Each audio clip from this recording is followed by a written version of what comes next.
রিমালের ক্ষয়ক্ষতি নিয়ে জানতে আমাদের স্পেশাল করেসপন্ডেন্ট হাসান মাহমুদের কাছে যাব। তিনি আছেন বরগুনার পাথরঘাটায়। আমরা সরাসরি যাচ্ছি তার কাছে। হাসান, পাথরঘাটায় রিমালের ক্ষয়ক্ষতি কেমন দেখছেন?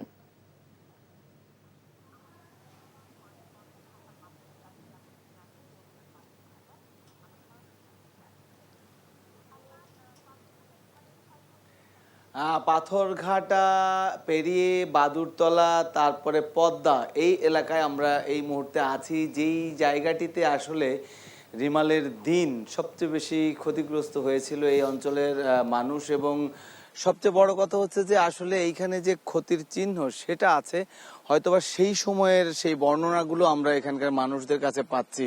কারণ প্রচন্ড ঝড়, এই প্রমত্ত পদ্মা, আমার পেছনে যে পদ্মা নদী দেখছেন, এই পদ্মার জোয়ার সেই বাঁধ পেরিয়ে উপচে কিন্তু লোকালয়ে ঢুকে পড়েছিল এবং সেই ঢুকে পড়ার ক্ষতচিহ্নগুলো এখনো পাচ্ছে।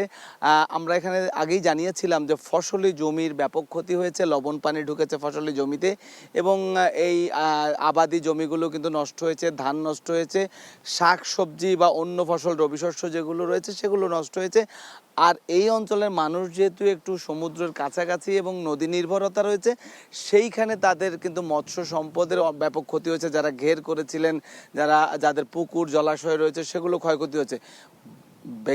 এইখানকার মানুষ যে কথাটি বলছেন সেটি হচ্ছে যে তারা যে ক্ষতিগ্রস্ত হয়েছেন, তাদের ঘর বাড়ি মেরামতে তারা সহজ ঋণ চান একটি বিষয়। ২ নম্বর বিষয়টি হচ্ছে যে তারা চান যে এইখানে আসলে এখনো ত্রাণের সামগ্রী পৌঁছে নেই এবং স্থানীয় যে প্রতিনিধিরা রয়েছেন, বিশেষ করে উপজেলা পর্যায়ে রয়েছেন, উপজেলা চেয়ারম্যান, সংসদ সদস্য এবং ইউনিয়ন পরিষদের চেয়ারম্যান, আসলে কোনো পর্যায়ে থেকে তারা এখনো সাহায্য বা ত্রাণ বা সহযোগিতা পাননি।